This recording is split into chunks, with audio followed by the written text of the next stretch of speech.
एक ऐसी सीट जिसने गांधी परिवार की विरासत को रखा जिंदा। उत्तर प्रदेश की राजनीति में अगर किसी एक लोकसभा सीट को भावनाओं की राजधानी कहा जाए तो वह नाम है रायबरेली। यह सिर्फ एक चुनावी क्षेत्र नहीं बल्कि भारत की राजनीतिक धड़कनों का वह केंद्र है जहां सत्ता, संघर्ष, त्याग और विरासत एक साथ सांस लेते हैं। यही वो धरती है जहां हर चुनाव सिर्फ वोटों की गिनती नहीं होती बल्कि एक राजनीतिक कहानी का नया अध्याय लिखा जाता है। रायबरेली का नाम आते ही सबसे पहले जिस परिवार की छवि उभरती है वो है नेहरू और गांधी परिवार। लेकिन इस सीट का इतिहास सिर्फ एक नाम तक सीमित नहीं है। यह एक लंबी राजनीतिक यात्रा है जिसकी जड़ें आजादी के बाद भारत के निर्माण काल से जुड़ी है। एक सीट जिसने भारत की राजनीति को दिशा दी। रायबरेली लोकसभा सीट का गठन 1952 के पहले आम चुनाव के साथ ही हुआ। शुरुआती दौर में यह सीट कई राजनीतिक प्रयोगों और बदलाव की गवाह बनी, लेकिन बहुत जल्द ही यह सीट भारतीय राष्ट्रीय कांग्रेस का सबसे मजबूत गढ़ बन गई। इस सीट की सबसे बड़ी पहचान बने फिरोज गांधी, जिन्होंने 1952 में यहां से जीत हासिल कर इस क्षेत्र को राष्ट्रीय राजनीति में पहचान दिलाई। खास बात यह रही कि फिरोज गांधी ने इस सीट पर अपनी राजनीतिक पकड़ मजबूत की और कभी इसे हार का स्वाद नहीं चखना पड़ा। उन्होंने रायबरेली को केवल प्रतिनिधित्व नहीं दिया बल्कि इसे विकास और राजनीतिक पहचान दोनों से जोड़ा। इसके बाद यह सीट धीरे धीरे एक ऐसी राजनीतिक प्रतीक में बदल गई जहां से जीत सिर्फ उम्मीदवार की नहीं बल्कि विचारधारा की मानी जाने लगी। इंदिरा गांधी से लेकर के राहुल गांधी तक की विरासत 1970 के दशक में सीट ने एक नया इतिहास रचा, जब देश की पूर्व प्रधानमंत्री इंदिरा गांधी ने इस क्षेत्र से अपनी राजनीतिक यात्रा को और मजबूत किया। 1971 और 1980 में उनकी जीत ने रायबरेली को राष्ट्रीय राजनीति के केंद्र में ला दिया। 1977 का चुनाव इस सीट के इतिहास में एकमात्र ऐसा क्षण था जब इंदिरा गांधी को हार का सामना करना पड़ा था।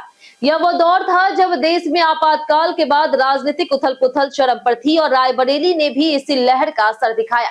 लेकिन यह हार स्थायी नहीं रही और 1980 में इंदिरा गांधी ने फिर से वापसी कर इस सीट को अपने नाम कर लिया। इसके बाद इस सीट की जिम्मेदारी आगे बढ़ी सोनिया गांधी के हाथों में, जिन्होंने 2004 से लेकर के 2024 तक इस सीट को कांग्रेस का अभेद्य किला बनाए रखा।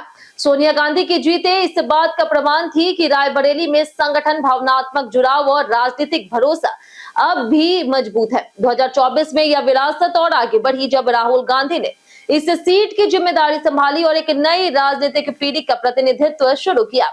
इस तरह रायबरेली एक बार फिर राष्ट्रीय राजनीति के केंद्र में आ गई। रायबरेली की राजनीति को समझना सिर्फ चुनावी आंकड़ों को देखना नहीं बल्कि उस सामाजिक और भावनात्मक संरचना को समझना है तो इसे विशेष बनाती है। यह सीट किसान आंदोलन, सामाजिक बदलाव और ग्रामीण भारत की आकांक्षाओं का प्रतिनिधित्व करती है। यहाँ की राजनीति में जातीय समीकरण, ग्रामीण अर्थव्यवस्था, रोजगार, शिक्षा और स्वास्थ्य जैसे मुद्दे हमेशा निर्णायक रहे। समय के साथ यहाँ राजनीति की प्रतिस्पर्धा भी बढ़ी, लेकिन कांग्रेस की पकड़ लंबे समय तक मजबूत रही। भले ही भारतीय जनता पार्टी और समाजवादी पार्टी ने कई बार चुनौती दी, लेकिन रायबरेली ने अधिकतर समय एक ही राजनीतिक धारा को अपनाए रखा। रायबरेली के चुनावी इतिहास को देखें तो यह साफ दिखता है कि यह सीट स्थिरता और परिवर्तन दोनों की कहानी कहती है। 1990 के बाद यह यहाँ कांग्रेस का प्रभाव फिर से मजबूत हुआ और 2004 से 2019 तक लगातार जीत दर्ज होती रही। 2019 और 2024 के चुनाव में यह साबित किया गया कि यहाँ मतदाता अब भी व्यक्तित्व और परंपरा दोनों को महत्व देते हैं। इस सीट पर जीत का अंतर कई बार भारी रहा, जो यह दर्शाता है कि जनता का भरोसा अक्सर स्पष्ट और निर्णायक होता है। राजनीति से ज्यादा एक विरासत है। रायबरेली सिर्फ एक लोकसभा क्षेत्र नहीं, यह एक राजनीतिक विरासत है जो पीढ़ियों से चलती आ रही। यहाँ चुनाव केवल उम्मीदवारों के बीच नहीं होता बल्कि इतिहास और वर्तमान के बीच एक संवाद होता है।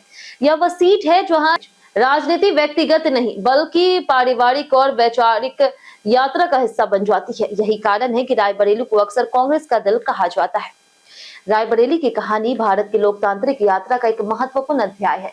फिरोज गांधी से लेकर के इंदिरा गांधी, सोनिया गांधी और राहुल गांधी तक इस सीट ने लगातार एक राजनीतिक धारा को आगे बढ़ाया है। यह सीट बताती है कि राजनीति केवल सत्ता का खेल नहीं बल्कि विश्वास, परंपरा और जनता के साथ रिश्तों का भी नाम है।